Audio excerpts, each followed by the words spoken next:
Pues bueno, primero me gustaría agradecerle a Sports Coaching World por la invitación y por la iniciativa, una más de tantas espectaculares que tienen en la organización y que siempre suman, siempre abonan a entender un poquito mejor cómo funciona el deportista latino, cómo funciona nuestra mente, cómo funcionan nuestras emociones, tanto en el entrenamiento como en la competencia, como incluso en nuestra vida fuera del deporte.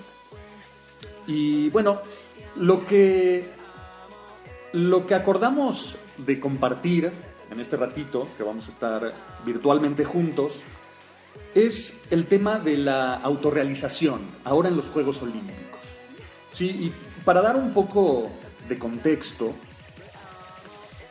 la autorrealización es un término que acuñó Abraham Maslow en los 50s del siglo pasado y que sigue tan vigente como entonces. Y se refiere a esta capacidad que tienen algunas personas, desafortunadamente no tantos, o por lo menos si las tienen como dormidas muchas veces. Esta capacidad que tienen, decía algunas personas, de disfrutar más de la vida, de reír más, de llevársela más ligero, y por otro lado, de desempeñarse mejor, de hacerlo mejor. Ya sea hacerlo en fútbol para los futbolistas, o tenis para los tenistas, o piano para los pianistas, o ventas para los vendedores, o lo que sea que haga determinada persona. Quienes están autorrealizándose están disfrutándolo más, están haciéndolo mejor, están encontrando la manera de realmente ser ellos mismos al hacerlo. Y hay algunas características fundamentales que distinguen a las personas que se están autorrealizando de las demás, ¿no? Maslow, a través de todos sus años de investigación, descubrió muchas de estas características. Después, muchos otros, hasta llegar a Michael Hall, que es un referente del coaching a nivel mundial,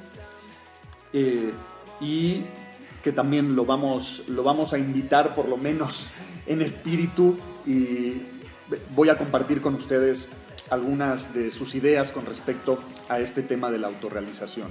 Y lo que hace Maslow, junto con Rogers, Fritz Perls y muchos otros en este movimiento de psicología humanista, es cambiar el foco, ¿no? de lo que venía estudiando principalmente la psicología, que era la patología de las personas.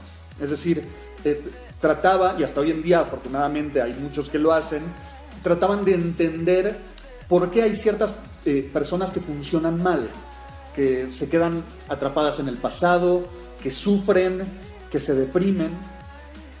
Y bueno, con la intención obviamente de ayudarles a estas personas a que funcionen de manera normal, ¿sí? Que dejen de sufrir y que tengan una vida funcional. Bueno, pues como decía Maslow, y junto con todos los referentes de esta corriente, cambian el foco, ¿sí? En lugar de observar específicamente a las personas que no funcionan del todo bien y a la patología de la mente o de la emoción, empiezan a estudiar al polo opuesto, es decir, a aquellas personas que funcionan particularmente bien, que son más felices que el resto, que funcionan mejor que el resto, que incluso después de atravesar grandes adversidades en la vida, venir de una familia más disfuncional de lo normal, de escasos recursos, de pobreza extrema, de violencia, florecen. Y esas personas tienen ciertas características. Y Maslow, junto con todos los demás de esa corriente, empezaron a investigarlos y a ver qué hacen ellos, qué entienden ellos, cómo viven ellos la adversidad, el éxito, la vida en general, que les permite autorrealizarse, que les permite alcanzar todo el potencial o aprovechar todo el potencial que tienen y ponerlo en práctica y usarlo. Y que eso les sirva para tener una vida altamente satisfactoria, feliz, inspiradora incluso para todos los demás. Y entonces decíamos, hay algunas características que a través de tantas investigaciones se han descubierto que diferencian a los autorrealizadores de los que no lo están siendo.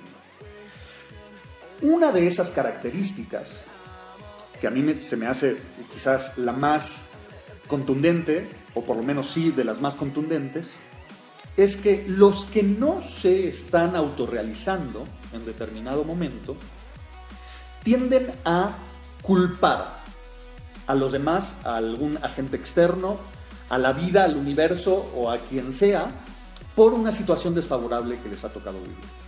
Los que estamos cerquita del mundo del fútbol tenemos muchos ejemplos de eso, ¿no? El principal culpable dentro de un equipo de fútbol muchas veces es, por ejemplo, el entrenador, ¿no? Sobre todo si yo no estoy jugando, o si yo no estoy jugando todos los minutos que me gustaría. Entonces, pues obviamente, la interpretación que hago acerca de esto es que el entrenador no sabe de fútbol, que tiene sus consentidos, que es un mala leche, ¿sí? Claro, todo cambia cuando sí empiezo a jugar. Sin embargo, obviamente mientras no juego, la salida más fácil es culpar. O cuando pierdo un partido, ¿cuál será el culpable predilecto de los equipos? Obviamente el árbitro, ¿sí? El clima, la lesión que no me permite, entre comillas, obviamente, regresar al nivel que tenía antes de la lesión. La novia, mi mamá, mis papás, que se peleaban y entonces me traumaron. Y ¿cuántos más? Incluso fuera del mundo del deporte, ¿no? Las políticas económicas del actual gobierno, claro, como si fuera culpa del presidente que yo no me despierte a las 6 de la mañana. Y obviamente no todo es blanco y negro, ¿no? Seguramente las políticas públicas tienen mucho que mejorar y son muy injustas. Lo mismo el árbitro en el partido de fútbol. Lo mismo el entrenador se puede equivocar.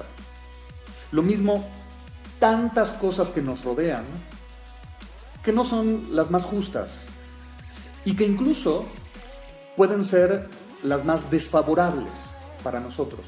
Pero aquí la pregunta que se hacen los autorrealizadores, a diferencia de los que no se están autorrealizando, es, ok, ¿y entonces qué hago? ¿Qué hago? ¿Qué me conviene a mí en este momento hacer?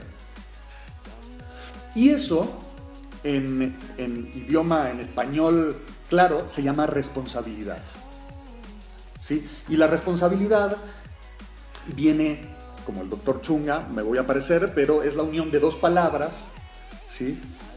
Una es habilidad y la otra es response, en inglés responsibility, la habilidad de responder.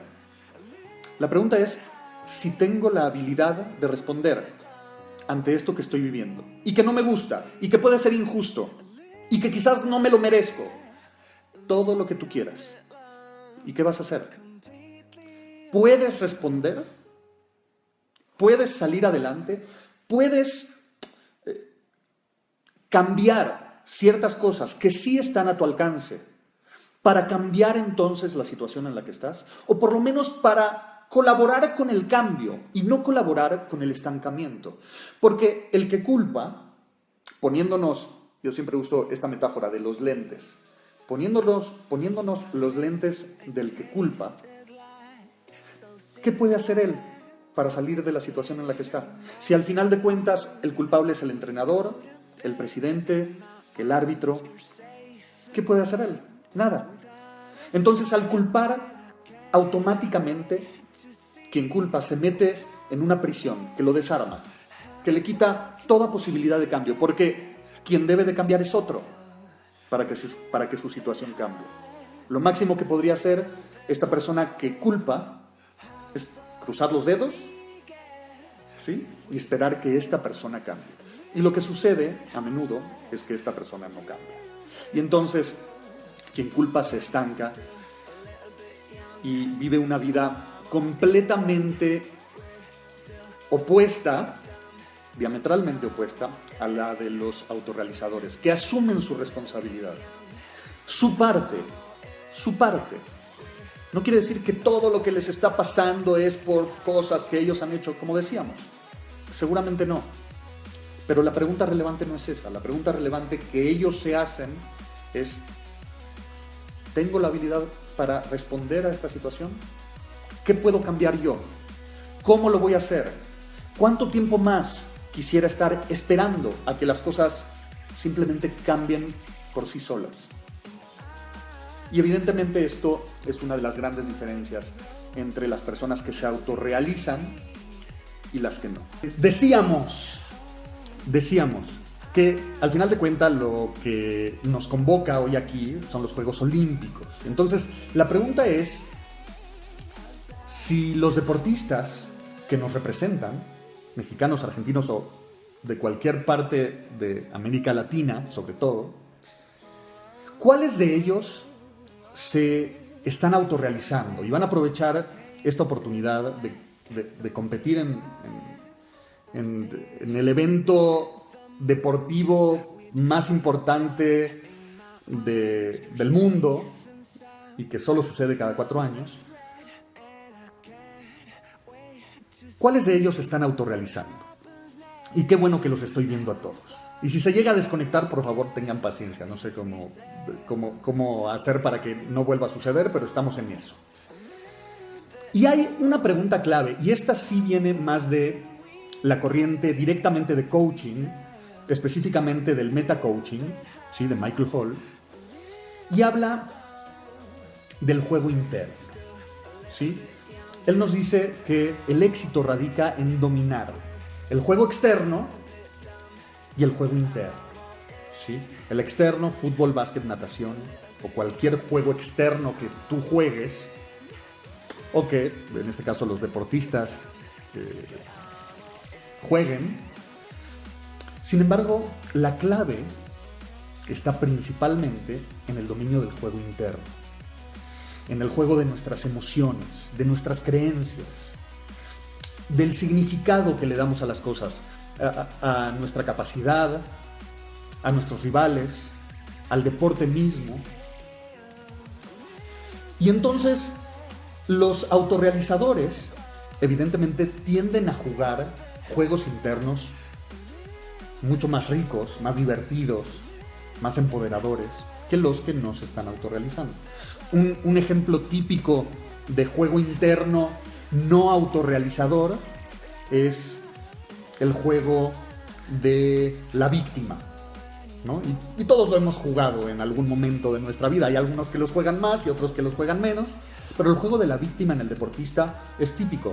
Y en este momento, en los Juegos Olímpicos, podría algún deportista jugarlo y decir: ¿cómo yo les voy a hacer frente a estas grandes potencias? ¿Sí? Si yo apenas pude llegar a los Juegos Olímpicos y además sin apoyo. Entonces ya el mero hecho de estar aquí ya para mí es ganancia.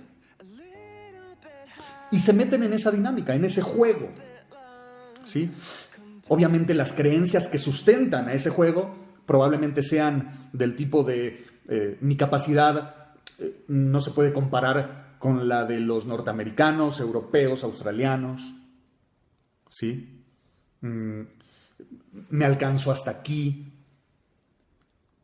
Y seguramente pues ese tipo de respuesta le va a impedir autorrealizarse, ni se diga conseguir grandes resultados en los juegos. Por otro lado, puede haber un juego más rico, que sí jueguen algunos deportistas que se autorrealicen en estos Juegos Olímpicos, que puede ser el juego de la ambición deportiva y decir, si ya llegué hasta aquí, a pesar de todos los obstáculos que un deportista latino puede tener, ahora que se agarran, porque ahora sí voy por todo. Y ese tipo de juego interno, retador, que asume su responsabilidad de ya estar en esa competición y en ese momento, seguramente estará sustentado por otro tipo de creencias. Por creencias como, por ejemplo, somos 11 contra 11, en el caso de fútbol. Somos 1 contra 1, en el caso de tenis, taekwondo o cualquier otro deporte individual. Puede estar sustentada como lo más difícil ya lo superé. Ahora viene lo más padre. Ahora viene una oportunidad en la que puedo estar de igual a igual. Es más, no voy a estar de igual a igual, porque yo he demostrado mucha más hambre, mucha más ambición, muchas más ganas de ganar que los demás. Que puede ser otro tipo de juego interno. Y como esos autorrealizadores y no autorrealizadores, hay muchos más. Entonces, el reto para nosotros es quizás observar los Juegos Olímpicos, el fútbol, el tenis, la natación, el atletismo, o lo que más nos guste o lo que encontremos, y no solo observar el juego externo, sino también tratar de distinguir el juego interno que está jugando ese atleta. A ver si es un juego enriquecedor, empoderador, o si es un juego más chafa que otra cosa. Y nos queda también de reflexión a nosotros, ¿no? ¿Qué juego yo en este momento? ¿Qué juego juegas tú? ¿Te gusta? ¿Te enorgulleces de ese juego? ¿Se lo quisieras enseñar a tus hijos, a tus nietos, que te recuerden por ser un gran jugador de ese juego interno? El simple y retador hecho de hacernos esta pregunta puede ser lo que nos distinga de personas que quizás no se estén desarrollando en ese momento. El simple hecho de preguntárnoslo nos puede dar la lucidez, la claridad para dejar de jugar algún juego que nos limite y decidirlo con determinación, porque muchas veces eso es lo que nos falta para cambiar. Y si estamos jugando un juego empoderador, rico, que nos ayuda a evolucionar, a llegar al siguiente nivel, pues para seguir mejorando, para seguirlo jugando, para compartirlo con nuestros seres queridos y con quienes convivimos en el día a día. Entonces, ahí queda el reto. Diferencias entre personas que se autorrealizan y que no. Entre deportistas que se autorrealizan y los que no. Entre deportistas olímpicos que aprovechan esta gran oportunidad para autorrealizarse, con medallas, ojalá, sin medallas también, a diferencia de los que no. Les mando un fuerte abrazo. Muchas gracias por su paciencia y espero que esto les sirva para seguir en su camino de la manera más autorrealizada posible. Les mando un fuerte abrazo. How far can we get if we sail a little bit high?